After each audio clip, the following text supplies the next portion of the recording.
তিনটার দিকে স্যারকে তখন আমি ফোন দিয়েছিলাম, তারা আমার জন্য কি করলাম মেসেজ দিলাম। 3টা থেকে শুরু, তবে মূল মূল মারামারি 4টা। গাজীপুরে টঙ্গীর বিশ্ব ইজতেমা ময়দানে মাওলানা সাদ ও জুবায়েরপন্থীদের মধ্যে ব্যাপক সংঘর্ষের ঘটনা ঘটেছে।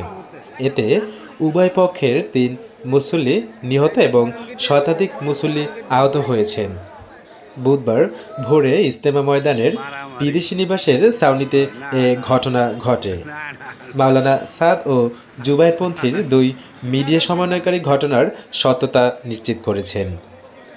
স্থানীয়রা জানান, বিশ্ব ইজতেমার আগে আগামী 20 ডিসেম্বর থেকে 5 দিনের জোর ইজতেমা করার জন্য সাদ অনুসারী মুসল্লিরা ইজতেমা ময়দানে প্রবেশের চেষ্টা করছিল।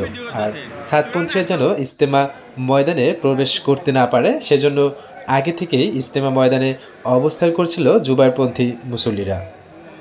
এ সময় ময়দানের বিভিন্ন স্থানে ঘুমিয়ে থাকা জুবায়েরপন্থী মুসল্লিদের উপর হামলা চালায় মাওলানা সাদ অনুসারী মুসল্লিরা। এতে উভয় পক্ষের মধ্যে সংঘর্ষ ছড়িয়ে পড়ে। সংঘর্ষে উভয় পক্ষের বেশ কিছু মুসল্লি আহত হয়। তাদের উদ্ধার করে টঙ্গী শহীদ আহসানুল্লাহ মাস্টার জেনারেল হাসপাতাল ও ঢাকা মেডিকেল কলেজ হাসপাতালে নিয়ে যাওয়া হয়।